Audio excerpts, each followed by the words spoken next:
नमस्कार, मैं हूं आपके साथ अंकिता पाल और आप सभी का हमर छत्तीसगढ़ में स्वागत है। रुक करते हैं खबरों की तरफ। जगदलपुर के राजीव भवन में कांग्रेस जिलाध्यक्ष सुशील मौर्य ने प्रेस वार्ता की है। मौर्य ने अपने प्रेस कॉन्फ्रेंस में मुख्य रूप से बस्तर की प्राणदायिनी कही जाने वाली इंद्रावती नदी के संबंध में कहा कि इंद्रावती नदी सूख रही है। बस्तर के किसान सूखे का सामना करने वाले हैं, जिस पर बीजेपी सरकार किसी भी प्रकार का ध्यान नहीं दे रही है। कांग्रेस के शासन ने जिस इंद्रावती नदी को बचाने की इंद्रावती विकास प्राधिकरण का कार्यालय खोल विशेष रूप से ध्यान दिया है, उस दफ्तर में अब बीजेपी सरकार ने ताला भी लगा दिया है।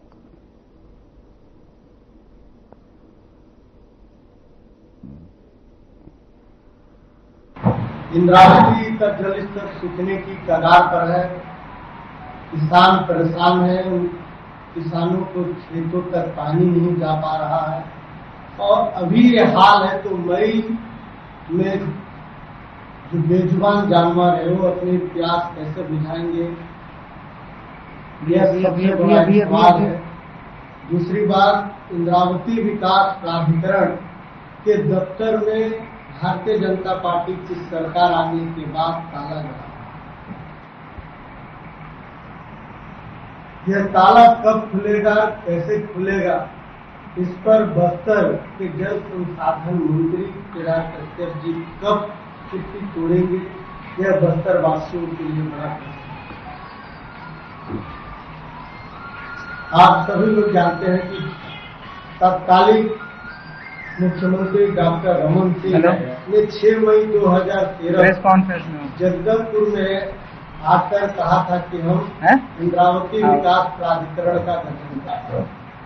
5 साल और मुख्यमंत्री रहे, परंतु बस्तर की जीवनदायिनी इंद्रावती नदी पर रमन सिंह और यहाँ के उस टाइम के तत्कालीन जो भी जनप्रतिनिधि थे मुखर नहीं थे, जिसके कारण इंद्रावती विकास प्राधिकरण ठंडे बस्ते में 2018-19 में कांग्रेस पार्टी की सरकार आने के बस्तर के सभी जनप्रतिनिधि, यहाँ के हमारे विधायक, स्थानीय विधायक रिक्चन जैन जी, लक्ष्मेश्वर बघेल जी, इंद्रावती विकास प्राधिकरण का गठन, इंद्रावती विकास प्राधिकरण का गठन ही नहीं किया। उन्होंने इस पर राजनीतिक नीतियां भी की, उपाध्यक्ष भी बनाए और कई सदस्य भी बनाए, ताकि बस्तर विकास प्राधिकरण का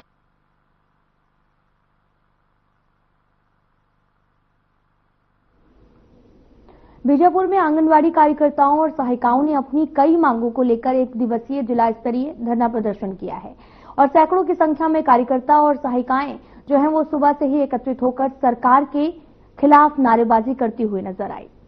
आपको ये भी बताते चलें कि वो अपनी मांगों को लगातार उठा रही हैं। प्रदर्शनकारियों ने प्रधानमंत्री और मुख्यमंत्री के नाम पर 8 सूत्री मांगों पर जो है वो आंदोलन भी कर रहे हैं।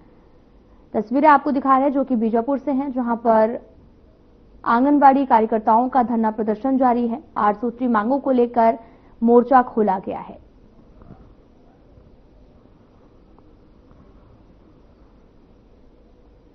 हाँ, मैं रेहाना खान, जिला अध्यक्ष आंगनबाड़ी कार्यकर्ता सहायिका संघ। हम आज अपनी 8 सूत्री मांगों को लेकर आज एक दिवसीय धरना कर रहे हैं। बीजापुर जिले में जिला स्तरीय धरना प्रदर्शन है ये।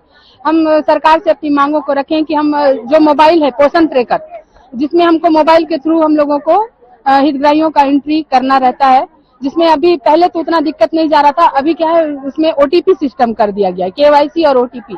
तो हितग्राही ओटीपी देने से मना कर रहे हैं और फेस कैप्चर हो नहीं रहा है, जिसकी वजह से हम लोगों को बोला जा रहा है कि अगर आप फेस कैप्चर नहीं करेंगे तो आपका मानदेय काटा जाएगा।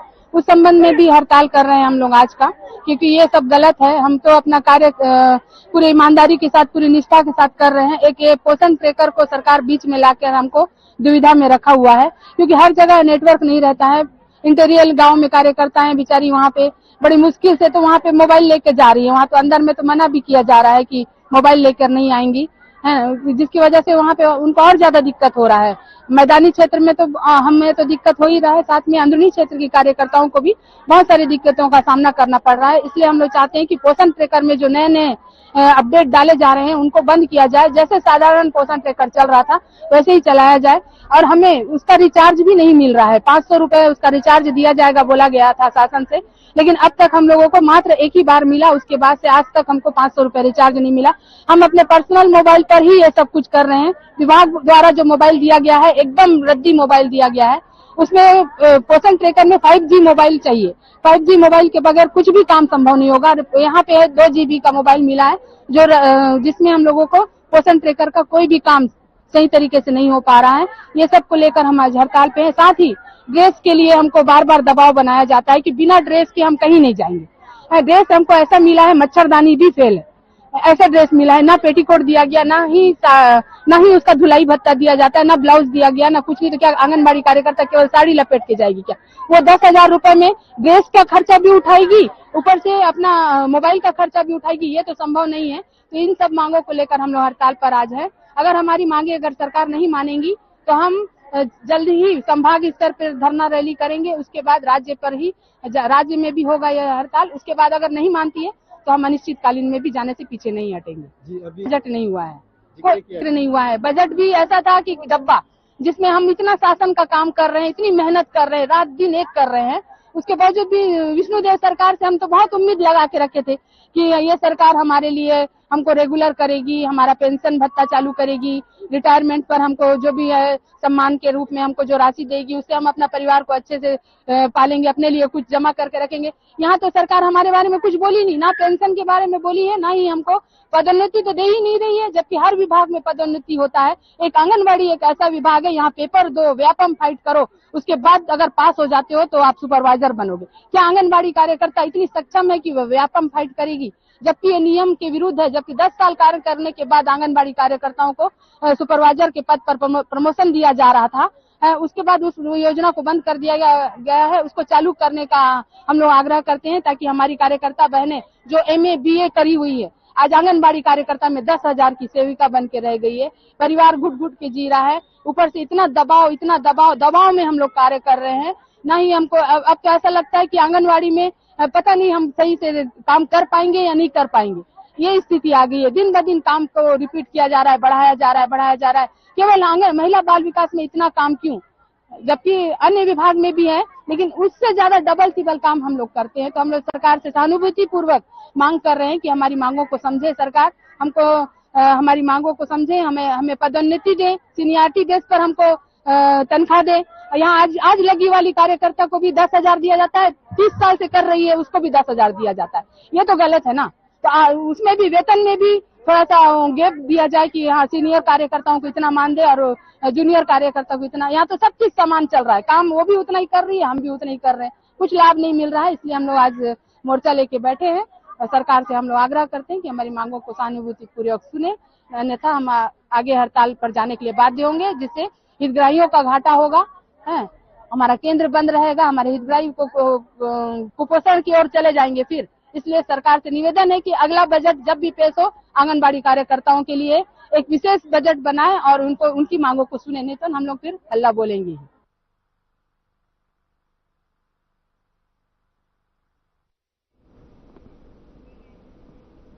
तो खबर बिलासपुर से है, जहां पर विश्व महिला दिवस के अवसर पर कैट बिलासपुर और साथ ही confederation of all India traders ने व्यवसाय एवं सेवा के कई क्षेत्रों की महिला सदस्यों एवं अन्य क्षेत्रों की महिला उद्यमियों के सम्मान में आयोजित किया है। समारोह कैट के अध्यक्ष किशोर ने संस्था के कार्य एवं उद्देश्य के लिए कहा कि महिला सदस्यों के विस्तार से संस्थान को बल मिलेगा। सचिव हीरा जयसिंह ने भी व्यवसाय के लिए सहायक और वातावरण के लिए जो है वो महापौर के नाम लिखे ज्ञापन को पढ़कर बताया कि संस्था क्या चाहती है। 500 जिलों में इकाइयां हैं और इसका शीर्ष नेतृत्व दिल्ली में है। मूल रूप से अभी ट्रेडर्स का ये कन्फेडरेशन है। जी हाँ। क्या समस्या आ रही है उनके सामने? हम लोग समय समय पे व्यापारियों के लिए प्रोग्राम करते रहते हैं और जो केंद्र की नीतियां हैं व्यापारियों के लिए, उन नीतियों को हम व्यापारियों तक पहुंचाने का काम करते हैं। जैसे कि अभी केंद्र सरकार ने व्यापारियों के लिए मुद्रा लोन एक नीति निकाली थी। उस मुद्रा लोन को कैसे व्यापारी हासिल कर सकें और अपने व्यवसाय को आगे बढ़ा सकें, इस पर भी हमने सितंबर महीने में पिछले वर्ष कार्यशाला की थी, जिसमें बिलासपुर के कई व्यापारियों ने और बैंक के अधिकारियों को भी बुला के उनसे मुद्रा लोन का बारे में उनको समझाया था कि कैसे आपको लोन प्राप्त हो सकता है। छत्तीसगढ़ सरकार की ये मंशा है कि छत्तीसगढ़ में व्यापार भी बढ़े, उद्योग भी बढ़े, वाणिज्य भी मजबूत हो और रोजगार बढ़े। इसलिए उन्होंने 7 दिन 24 घंटे की नीति को भी लागू कर दिया है कि जो चाहे वो कर सकता है। क्या लगता है आपको इसका कोई फायदा छत्तीसगढ़ के व्यापारियों को, उद्योग को होगा? निश्चित रूप से इसका फायदा होगा। व्यवसायी अभी अपने व्यवसाय के लिए उनका एक टाइम टेबल रहता था कि इतने बजे दुकान खोलना है, इतने बजे अपने को शॉप क्लोज करनी है। अब उस पर हटा दिया गया है सरकार ने इस नियम को, और 24 घंटा व्यवसाय होने से निश्चित रूप से इसका व्यापारियों को लाभ मिलेगा। कौन सी चुनौतियां सामने आ सकती हैं? मैं नहीं समझता ऐसी कोई चुनौतियां व्यापारी, और व्यापारी का काम ही है चुनौतियों से सामना करना। हाँ, व्यापारी किसी भी बड़ी मुश्किल को चुनौती नहीं समझता है। सरकार सर कोई सुविधा चाहेगी 24/7 के लिए? हम सरकार से एक ही बस मंशा रखते हैं कि मध्यम वर्गीय जो व्यापारी है उसके लिए सरकार कुछ न कुछ जरूर सोचे, अवश्य सोचे। और मैं समय समय के प्लेटफॉर्म पर ये अवश्य बोलते रहा हूं नेताओं के सामने कि जब से भी भारत देश आजाद हुआ है, गरीब तबके के लिए योजनाएं बनती हैं या तो बड़े बड़े उद्योगपतियों के लिए योजनाएं बनती हैं, हम मध्यम वर्गीय व्यवसायी इनसे वंचित रहते हैं। कृपया करके आप जब भी योजना बनाएं तो मध्यम वर्गीय व्यापारियों को ध्यान में रखते हुए योजना अवश्य लागू करें। और हम आपके माध्यम से चाहते हैं कि सरकार एक स्मार्ट मार्केट हर जिले में उपलब्ध कराए, जिसको आसान किस्तों पर व्यापारियों को वो दुकान उपलब्ध हो। कैट एक राष्ट्रीय संस्था है ना? जी हाँ। तो सरकार के साथ कहाँ पर बात नहीं हो पा रही है? कहाँ पर ऐसा कुछ है? लग रहा है कि पुल वो जो है टूटी हुई है। हमारा शीर्ष नेतृत्व हो, चाहे जिले की इकाइयां हो, समय पर सरकार से सामंजस्य बैठा के अपनी बात रखती हैं। और सरकारी जो भी नीतियां हैं या जो भी योजना हैं उसमें समय तो लगता ही है, अपने समय से होती है। और एक न एक दिन हमारी समस्त जो इच्छाएं हैं या जो हमने सरकार के सामने रखा हुआ है व्यापारियों के लिए, वो जरूर पूरी होगी, मुझे उम्मीद है। मैं ये कहना चाहूंगा, अगर आप आज की डेट में आज का युग देखें तो ऑनलाइन युग हो गया है। ऑनलाइन युग में ऐसा हो रहा है कि आप कोई भी चीज है 24/7 ऑर्डर कर सकते हैं, चाहे शॉप क्लोज हो चाहे बंद हो। तो आपको सिर्फ महंगे मोबाइल नहीं, व्यापारी जो हैं उनको अपडेट होना ही है और हो रहे हैं, क्योंकि ऑनलाइन प्लेटफॉर्म पे भी जो सेल हो रही है वो व्यापारी ही कर रहे हैं। और जो ऑफलाइन छोटे व्यापारी हैं उनके लिए टाइमिंग हटाई गई है, ये बहुत अच्छा है। क्योंकि कई बार क्या होता है कि कई समस्याएं आती हैं, जो होम डिलीवरी सर्विस देते हैं यहाँ, तो इससे लोगों का व्यापार बढ़ेगा ही। पर इसके साथ साथ हमारी सिर्फ सरकार से यही रहेगी मंशा कि वो प्रॉपर जो है प्रोटेक्शन व्यवस्था कराएं, क्योंकि 24/7 होने के बाद अगर कुछ आपराधिक घटनाएं होती हैं तो उन्हें कम किया जाए, जिसके लिए ऑलरेडी सरकार तैयार होगी। इसीलिए उन्होंने 24/7 का जो लाया है नियम व्यापार के लिए, इसलिए लाया है। जीएसटी के साथ ही पूरे भारत के व्यापार को आगे बढ़ाना है, सारे संघों को भी इसी के साथ ही आगे बढ़ना है। लेकिन अभी भी जब भी काउंसिल की मीटिंग होती है तो व्यापारियों की शिकायत रहती है कि जीएसटी का जो समझना चाहिए वो थोड़ा सा कठिन है। देखिए, जीएसटी समझना कठिन नहीं है। आप सोचते हैं तो जीएसटी क्या है, अगर आप प्रॉपर व्यापारी वर्ग है जो, उसे बहुत इजी है। अगर आप जीएसटी पोर्टल है उसको एक बार खोलते हैं और किसी भी सीए से या अधिकारी से समझते हैं तो बहुत जल्दी समझ सकते हैं। हम लोग को अवेयर होना पड़ेगा। कैट इसके लिए अवेयरनेस प्रोग्राम भी समय समय पे लगाती रहती है। हमारा शीर्ष नेतृत्व भी समय समय पे प्रोग्राम कराता है, क्योंकि क्या है, जब तक हम व्यापारियों को अवेयर नहीं होंगे करेंगे तब तक कैसे चलेगा। आप यही समझिए कि कोई भी चीज आती है तो तुरंत मार्केट में नहीं सब लोग समझ पाते हैं, समय लगता है। तो वो समय इसीलिए लगता है कि क्या नाम है? चुन्नी मौर्य। जी? चुन्नी मौर्य। क्या करती हैं? मैं एक सोशल वर्कर हूँ। अच्छा, व्यापारियों की संस्था में अपनी सदस्यता क्यों ली है? क्योंकि मैं भी एक बिजनेस वूमन हूँ, हमारा बिजनेस है, तो पति के साथ सपोर्ट करती हूँ बिजनेस में। हम लोगों का सीड्स एंड पेस्टिसाइड्स का बिजनेस है, अच्छा, होलसेल का, और जो जितना भी खेती किसानी में जो भी यूज होते हैं ना, सब टूल्स वगैरह सबका बिजनेस है। तो मुझे लगा कि इस ग्रुप में जुड़ने से व्यापार की बातें लोगों तक पहुंच पाएंगी, और एक अच्छा जरिया है, एक माध्यम है कि व्यापारी ग्रुप में जुड़ने से कि सभी को एक दूसरे के व्यापार के बारे में पता चलता है। समाज में ऐसी क्या कुरीति है जो परेशानी व्याप्त है जिसमें एक सोशल वर्कर के काम करने का स्कोप बनता है? देखा जाए तो एक बहुत स्ट्रगल है। सोशल वर्क बोलना आसान है, लेकिन इसमें बहुत स्ट्रगल है, इसलिए क्योंकि देखिए तन मन धन तीनों लगता है ना। तो आदमी क्या है, देखिए समय भी देना पड़ता है, प्लस धन आर्थिक रूप से मजबूती रहे तभी हम दूसरों की सहायता कर सकते हैं।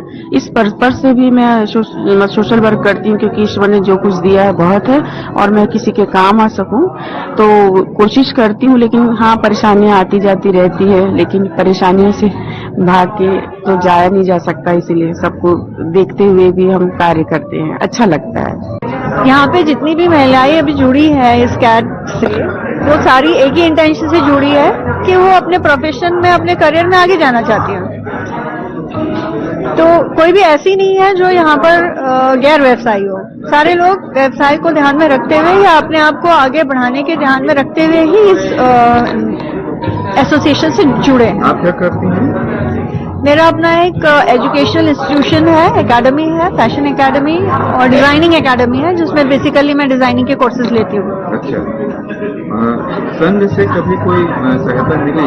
संघ में आने से परिचय तो बढ़ता है, और जो अपने व्यवसाय से इतर है उनको भी जानकारी मिलती है, कभी कोई सहायता मिली? लोग जानने लगे हैं, एकेडमी को पहचानने लगे हैं, उसके थ्रू इंक्वायरीज आ जाती हैं, कभी एडमिशन्स भी हो जाते हैं, तो डेफिनेटली फायदा तो होता ही है। क्या स्कोप है छत्तीसगढ़ में फैशन डिजाइनिंग का, फैशन के बिजनेस का? डेफिनेटली बहुत, क्योंकि आप देख रहे हैं जिस तादाद में यहाँ पे कपड़ों के जो व्यवसाय बढ़ रहे हैं, तो वो कहाँ से आ रहे हैं? फैशन से ही तो ये आ रहा है ना।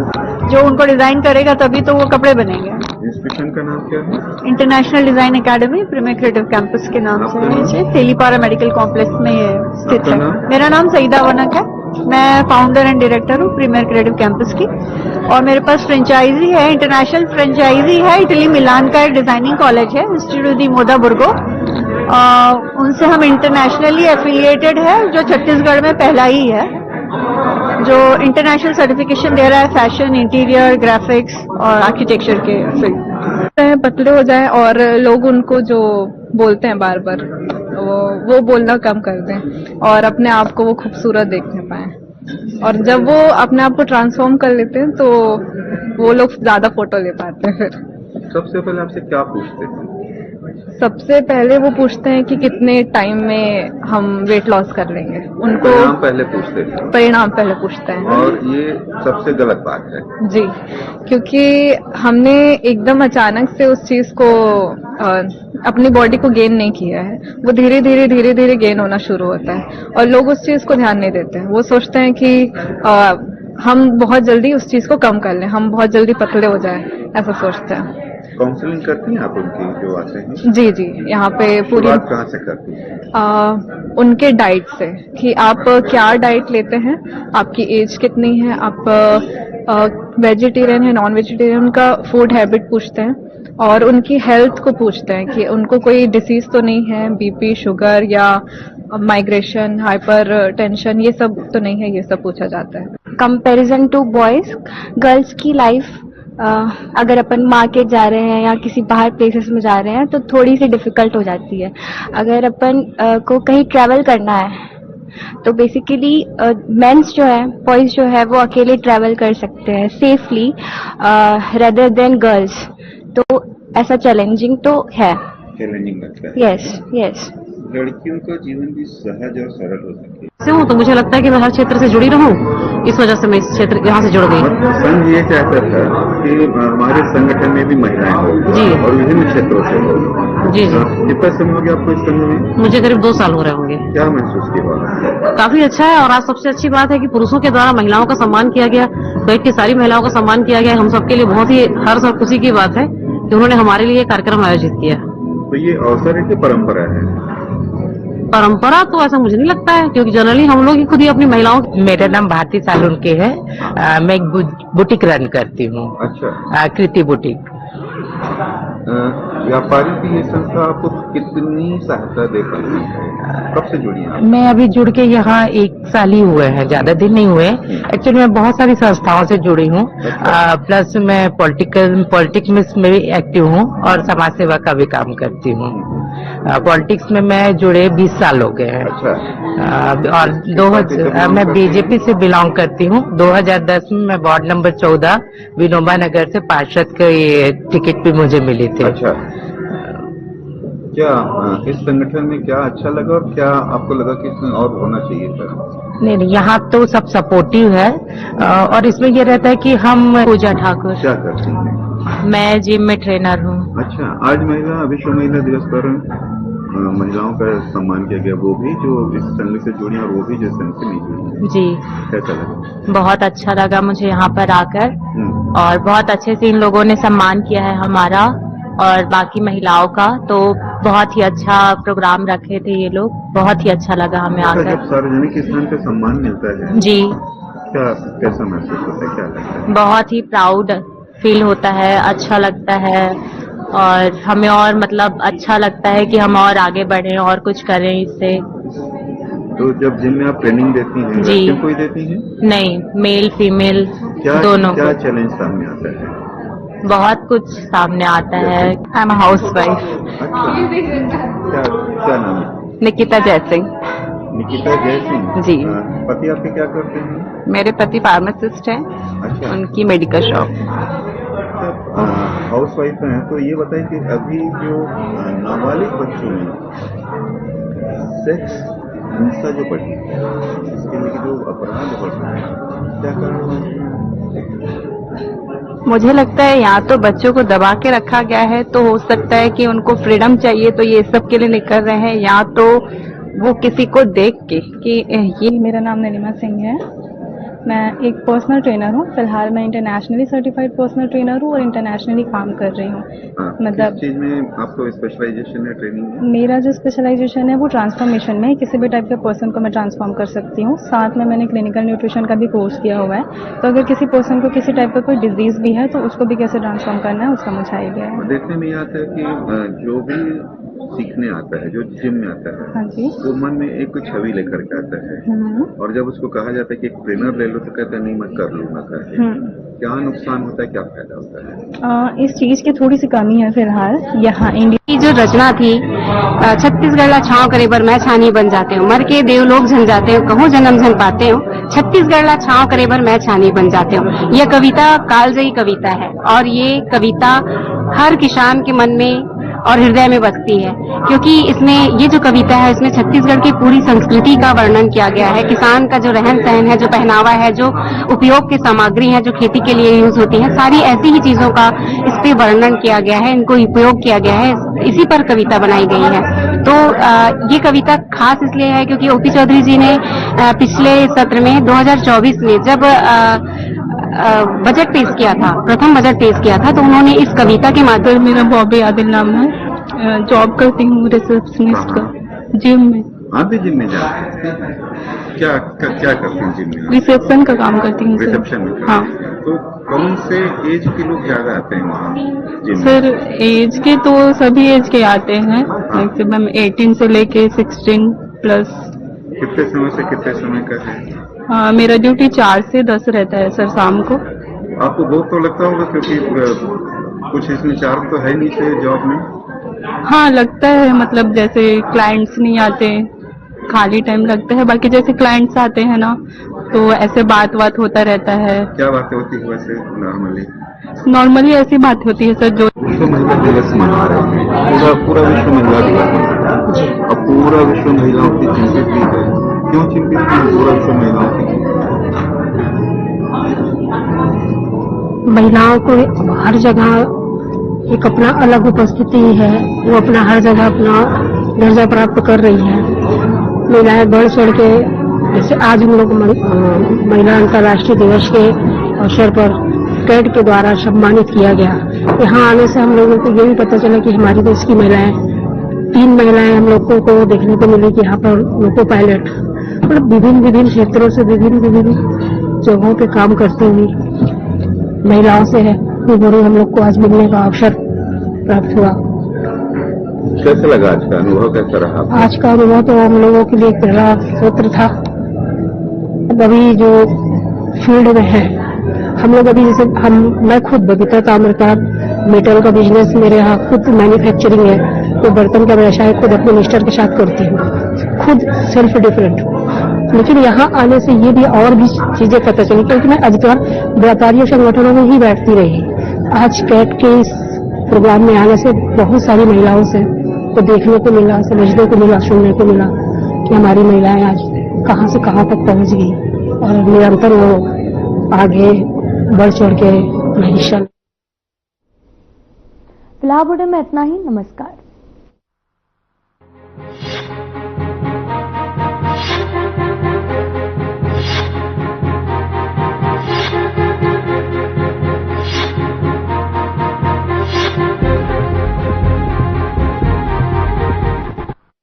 प्यारा